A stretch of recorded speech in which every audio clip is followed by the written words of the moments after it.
నేను నవనిర్మాణ్ తెలంగాణ అంటూ ఒక కొత్త పిలుపు. ఇవాళ ప్రెస్ మీట్‌కి అనుమతి కోసం ఇంకొక కొత్త రాజకీయ డ్రామా. దీనిపైన మాట్లాడదాం. ప్రజెంట్ మనతోటి దళితరెడ్డి ఉన్నారు. సో తెలంగాణ జ్ఞాపకాలు చాలా ఉంటాయి. సో ఒక్కటి చెప్పండి. ఫస్ట్ ఆఫ్ ఆల్ ప్రజలందరికీ, తెలంగాణ రాష్ట్ర ప్రజలందరికీ తెలంగాణ రాష్ట్ర అవతరణ దినోత్సవ శుభాకాంక్షలు. తెలంగాణ రాష్ట్ర ఉద్యమంలో మనం అందరం పార్టిసిపేట్ చేశాము. రియల్గా ఈరోజు మీటింగ్ అటెండ్ అయ్యాక కేటీఆర్ గారు చెప్తుంటే ప్రతి ఒక్కటి గుర్తొస్తుంది. ఏ విధంగా మనం ఎన్నో సంవత్సరాలు కష్టపడి పోరాడి ఉద్యమించి మన బంగారు తెలంగాణను తెచ్చుకున్నాం.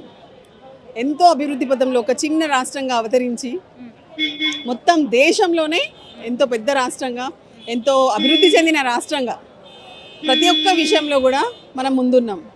సో ఇవన్నీ చూసుకొని మన బంగారు తెలంగాణను మనం సాకారం చేసుకున్నాక ఇప్పుడు వీళ్ళు వచ్చి ఏదో నవనిర్మాణ తెలంగాణ అంటున్నారు. లైక్ అంటే ఆల్రెడీ మొత్తం బిర్యానీ వండి పెట్టేసింది, వచ్చి హ్యాపీగా వాళ్ళు ఫ్రీగా తినేసి వాళ్ళు ఏదో వండి పెడుతున్నట్టుగా అంటే అట్లాంటివన్నీ చూపిస్తున్నారు.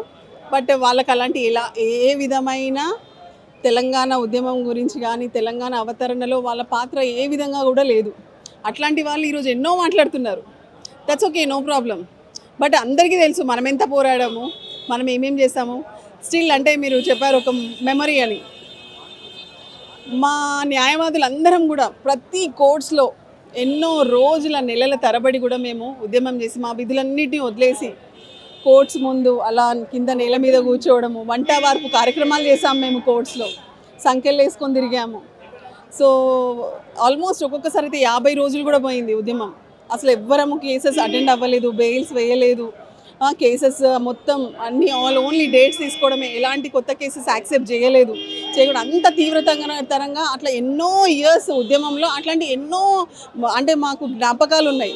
సో ఆ జ్ఞాపకాలన్నిటినీ కూడా ఎప్పుడైతే మనము జూన్ 2 2014 ఎప్పుడైతే మన తెలంగాణ రాష్ట్రం ఆవిర్భవించిందో అప్పుడు ఆ సంతోషమే వేరు. లిటరల్లీ ఆ గుర్తు చేసుకుంటుంటే కూడా చాలా మంచిగా అనిపిస్తుంది. చాలా గుర్తొస్తున్నాయి ఆ డేస్. ఒక ఎమోషన్స్తో నిండిన తెలంగాణ, ఒక ఉద్యమంతో నిండిన తెలంగాణ, ఇంకా కొత్తగా నవనిర్మాణ్ తెలంగాణ అని పక్క రాష్ట్రంలో ఉండే ఏపీ డిప్యూటీ సీఎం ఏంటి ఆంధ్రప్రదేశ్ని నిర్మాణం చేసుకోవాలా, లేదంటే కొత్తగా మళ్ళీ తెలంగాణని నిర్మాణం చేసుకోవాలా? ఫస్ట్ అక్కడ నిర్మాణం చేసుకోవాలి. అక్కడ ప్రజలు బాధ్యతలు అప్పగించారు, అక్కడ చూసుకోవాలి. ఆల్రెడీ ఇక్కడ మన బంగారు తెలంగాణను మనం సాధించుకున్నాము. మన తెలంగాణ మనకుంది. అసలు నేను చెప్పాను కదా, మొత్తం దేశంలోనే ఏ రాష్ట్రం కూడా అభివృద్ధి చెందనంతగా మన రాష్ట్రాన్ని మనము మన 9 సంవత్సరాల కేసీఆర్ గారి పాలన అభివృద్ధి చేసుకున్నాము. ఆల్రెడీ నిర్మాణం జరిగిపోయింది. సో మరి వారి విఘ్నతకే వదిలేస్తున్నాను నేను, వాళ్ళు ఏమంటున్నారు డిప్యూటీ సీఎం మాట్లాడడం ఎట్లా అనిపిస్తుంది మీకు? దట్టు పవన్ కళ్యాణ్ గారు అంటే it is not correct, but it is up to him whatever. అంటే తను కూడా ఒకవేళ ఏమంటారు, తనను తాను ప్రశ్నించుకోవాలి. Whether whatever he speaking అది కరెక్టా కాదా అనేది తనను తాను డిసైడ్ చేసుకోవాలి. సో మనం ఇక్కడ తెలంగాణ రాష్ట్రం రావాలి అని దీక్షలు చేశాం, కొట్లాడలు పెట్టుకున్నాం, ధూమ్ధామ్ కార్యక్రమాలు చేసాం. కానీ తెలంగాణ రాష్ట్రం రావద్దని ఇదే పవన్ కళ్యాణ్ 11 రోజులు దీక్ష చేసింది. ఎగ్జాక్ట్లీ, అందుకే ఆయన విఘ్నతకే వదిలేద్దాం అంటున్నా. ఇప్పుడు ఏదైతే తను ఇలాంటి మాటలు మాట్లాడుతున్నారో ఒకప్పుడు తను మాట్లాడిన మాటలు ఏంటి, ఇప్పుడు తను మాట్లాడుతున్న మాటలు ఏంటి, సో అవి రెండైతే తను కంపేర్ చేసుకోవాల్సిన అవసరం చాలా ఉంది. ప్రజలైతే చూస్తున్నారు, ప్రజలకు తెలుసు. తెలంగాణ ప్రజలకు తెలియదా? తెలంగాణ ప్రజలందరికీ తెలుసు ఈ విషయాలు. సో ఒక పొలిటికల్ డ్రామా లాగా కనిపిస్తుందా? ఖచ్చితంగా కదా, ఇట్ ఈస్ ఓపెన్ డ్రామా అంతే. అంటే సినిమాలలో నటించేటివన్నీ మళ్ళీ ఇక్కడికి వచ్చి ఇక్కడేదో అలా చేయాల్సిన అవసరం లేదు. Literally he has his own power and what ever.